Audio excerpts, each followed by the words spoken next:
Blake Lively's co-star gets denied big, and a whistleblower of Blake Lively's gets thrown under the bus. The judge denied both requests for sanctions and to be removed from the subpoena. However, the judge did not agree that Justin's lawyers could just serve her lawyer, which is kind of frustrating. An text from this Daily Mail reporter: something's going on. What's going on? You have it wrong. Your reporters are wrong. Yes, hold the story. The whole cast doesn't like Justin. They hate him. She didn't require script runs, nothing to do with this. She produced the film. She gets a cut, blah, blah, blah, blah, blah. I promise, the reps are lying. They hate Justin. This will not look good for your site. The entire cast will go on record. This needs to hold. She's basically breaking the truce to go stop this bad press. That's honest. That's literally proving the point that Blake was overstepping. And again, this is a smear. This is literally what they're saying we did during the point in question where this smear campaign's happening. Could this single court ruling destroy Blake Lively's carefully crafted narrative? Today, we're diving deep into two explosive developments that could change everything in the Lively versus Baldoni legal war. A young co-star gets thrown under the legal bus, desperately trying to escape a subpoena that could expose Hollywood's dirtiest secrets. And a Daily Mail reporter comes forward with bombshell revelations, claiming he was silenced, fired, and used as a pawn in this high-stakes game. But here's the twist that nobody saw coming. The very evidence meant to destroy Justin Baldoni might actually be proving his innocence. What really happened behind the scenes? Was this all orchestrated from the beginning? Before we expose the truth, make sure you're subscribed and hit that notification bell, because this story has more twists than a Hollywood thriller, and you won't want to miss what comes next. Let's start with Isabella Ferrer,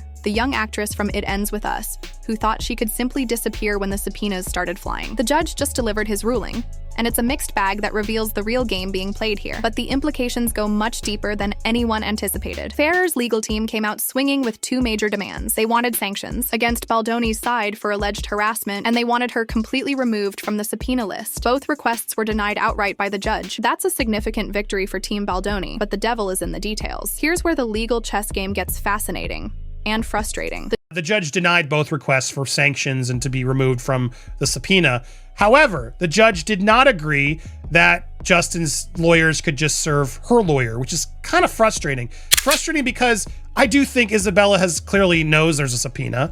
She's kind of playing Where's Waldo and like, come find me, you didn't come to the right places. And now there's a lawyer that's here that can clearly accept it. And they're like, Judge, can we just stand as his lawyer? And the judge is like, no.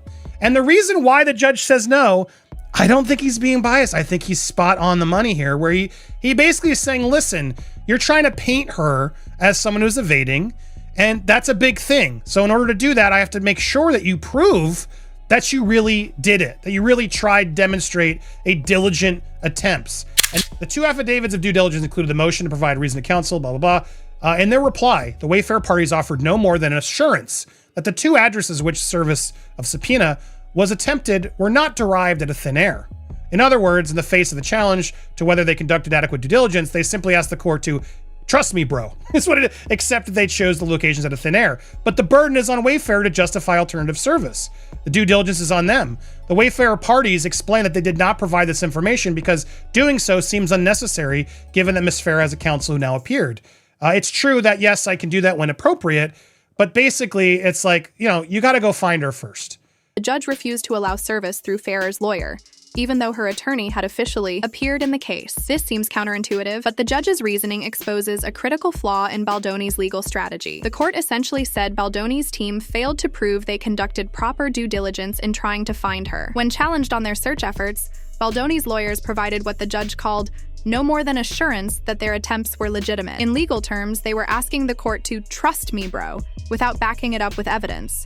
But here's what makes this situation so suspicious. Think about the logistics of a major Hollywood production. Isabella Ferrer worked on It Ends With Us, a multi-million-dollar film with complex contracts, union requirements, and corporate oversight. Wayfair Productions had to have her legitimate address for multiple purposes: paychecks, tax documents, transportation arrangements, flight bookings, hotel reservations, and licensing agreements. Every actor, even in minor roles, must provide verified contact information for legal and financial compliance. The Screen Actors Guild requires current addresses for all members. The production company needs this information for insurance purposes. Payroll departments can't function without accurate addresses for tax reporting. So when Baldoni's lawyers went to court claiming they couldn't locate a contracted actress from their own production, it raises serious questions about their legal strategy. Did they actually not have access to this information? Or were they trying to paint Ferrer as evasive without doing the groundwork to prove it? But ultimately, Brian Friedman is defending his client, Justin. And if that means rolling over this reporter and throwing him under the bus, clearly that's what he's going to do to protect Justin. At the same time, it's not the best look because this guy, James, did step up. For what don't know the backstory, if you go back to Justin's amended complaint, the Daily Mail reporter is here and is actually talking to Leslie Sloan, Blake Lively's thing. And as you go through this, it's really good to revisit this because this was a period where Melissa Nathan and Justin's side and Leslie Sloan, Blake's side were agreeing to a truce. We will not talk to the press. We will not spread bad things about each other. There's chats where Melissa's like, I'm not going to do it. Let me know. And then they're like, agreed. Here's proof of Leslie Sloan out there talking to the press off the record to get stories killed and to put bad stuff out about Justin. And nowhere in this does she mention the SH at all. That's what's really interesting about all this. So fast forward to when the claim comes out, the CRD complaint comes out. This same Daily Mail reporter goes to Justin's side and is kind of shocked and basically calls it out and shares some of these text messages from Leslie Sloan. As you can see here, copies them over.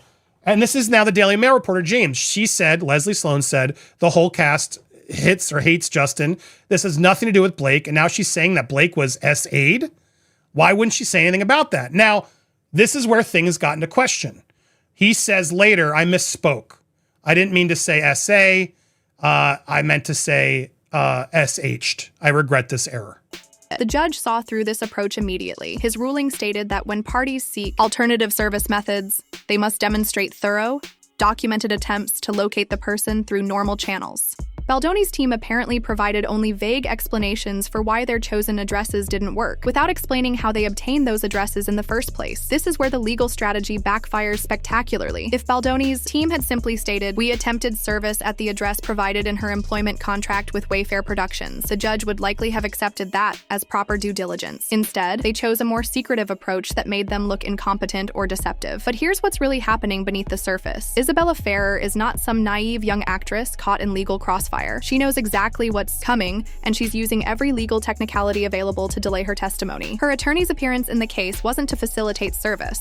It was to create legal obstacles. Think about the timing. Ferrer could have accepted service at any point and simply challenged the subpoena's scope or relevance. Instead, she's chosen a strategy of complete avoidance, suggesting her potential testimony poses serious risks to someone's narrative. The judge recognized this pattern of evasion but still demanded that proper legal procedures be followed. His message was clear. Even when witnesses are obviously avoiding service, the law requires documented proof of diligent attempts to locate them. This ruling reveals a much bigger strategy at play. Why is a young actress who should be focused on building her career willing to risk legal sanctions and negative publicity to avoid testifying? What does she know about the on-set dynamics during It Ends With Us production that both sides are fighting to control? Consider the possibilities. Did Ferrer witness interactions between Lively and Baldoni that contradict the harassment allegations? Does she have knowledge of how the cast really felt about the production disputes? Was she present during conversations that would expose the coordination of negative media coverage? The judge made it clear that his denial was without prejudice, meaning Baldoni's team can return to court with better documentation of their search efforts. This isn't a victory for Ferrer.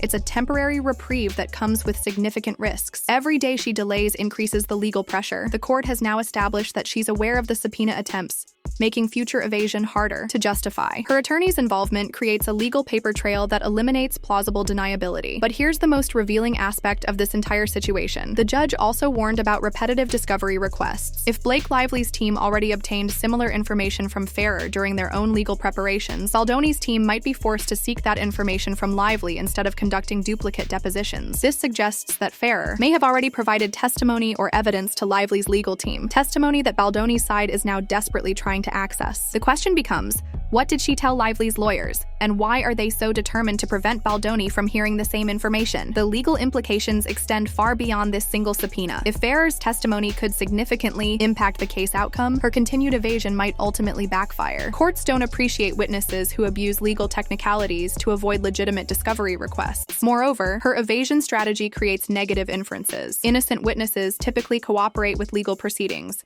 especially when they have nothing to hide. Ferrer's elaborate avoidance tactics suggest her testimony could be damaging to someone's case, but whose? Time for what exactly? To coordinate her testimony with other witnesses? To align her story with Lively's evolving narrative? To prepare for revelations that could expose uncomfortable truths about what really happened during production? Or is she buying time for something more calculated, waiting to see how other aspects of the case develop before committing to any particular version of events? Let's rewind to understand how we got here. Back in August, during the height of the It Ends With Us promotional period, something fascinating was happening behind the scenes. Melissa Nathan, representing Baldoni, and Leslie Sloan, working for Lively, had reached what appeared to be a gentleman's agreement. Text messages reveal they agreed to a media truce.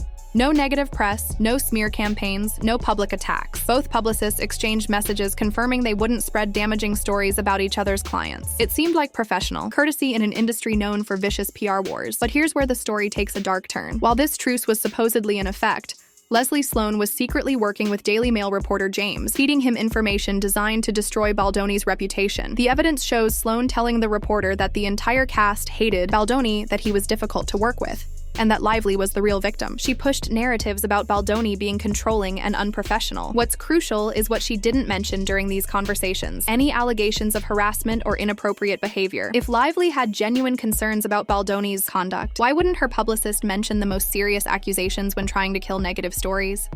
This pattern reveals the calculated nature of what would later become a full-scale legal assault. While publicly maintaining a truce, Lively's team was privately building a narrative designed to paint Baldoni as the aggressor. Now we come to James, the Daily Mail reporter whose story has become a legal nightmare. This case perfectly illustrates how modern PR warfare destroys innocent people caught in the crossfire. In simple terms, here's what happened. James received communications from Leslie Sloan during the August media truce period. When Lively's legal complaint was filed months later, James was shocked by the serious allegations and reached out to Baldoni's team. He shared text messages showing Sloan had never mentioned harassment or assault allegations during their conversations, despite pushing every other negative narrative about Baldoni. James questioned why such serious accusations weren't part of Sloan's original media strategy. But here's where the legal system becomes a weapon. In his initial communication to Baldoni's lawyers, James mistakenly used inflammatory language when summarizing the legal complaint he'd just read. He quickly corrected this error, clarifying that Sloan had never made such statements to him. However, Baldoni's legal team had already incorporated James's initial, incorrect summary into their court filings. When James tried to correct the record, he claims he was pressured by Daily Mail management and their attorneys to sign a declaration that didn't tell the complete story. The legal implications are staggering. James is now claiming his employer threatened his job and legal standing to get him to sign a sanitized version of events. He was subsequently fired and believes it was retaliation for his whistleblowing efforts. This raises serious questions about media independence and corporate pressure in high-stakes legal battles. When news organizations become players rather than observers, journalism itself becomes compromised. What we're witnessing goes far beyond celebrity drama. This case is exposing how the modern PR and legal machine operates to destroy reputations and silence dissent. Consider the pattern. A publicist breaks a professional agreement to plant negative stories. A reporter tries to do his job by questioning inconsistencies in a legal narrative. Corporate attorneys pressure him to stay quiet. When he speaks out, he loses his career. Meanwhile, a young actress uses legal technicalities to avoid testifying about what she witnessed on set. The same legal system that demands truth in courtrooms allows key witnesses to play hide and seek when powerful interests are at stake. This case could set dangerous precedents about how celebrities weaponize the legal system against smaller players in the industry. When publicists can operate as shadow legal teams, when news organizations cave to corporate pressure, and when witnesses can indefinitely delay testimony, justice becomes a game only the wealthy can win. But here's the twist that nobody anticipated. All of this maneuvering might actually be proving Baldoni's innocence. Every delay, every contradiction, every attempt to control the narrative is creating evidence of coordination and calculation rather than genuine victimization. The most damning evidence isn't what people are saying, it's what they're not saying. If the allegations against Baldoni were genuine, why would his accusers need such elaborate strategies to make their case? As this legal drama unfolds, we're not just watching a celebrity dispute, we're seeing how power, influence, and legal manipulation can destroy careers and lives. The question isn't whether Baldoni or Lively will win in court. The question is whether the system itself has any integrity left. And if this case moves forward with full transparency and complete witness testimony, it could expose a level of Hollywood corruption that makes every previous scandal look like child's play. What do you think? Are we watching justice in action or a masterclass in legal manipulation? Drop your take in the comments below. And don't forget to subscribe for more deep dives into the stories that mainstream media won't touch. Hit that notification bell, because in this case, the next revelation could change everything we think we know about celebrity culture and the price of speaking truth to power.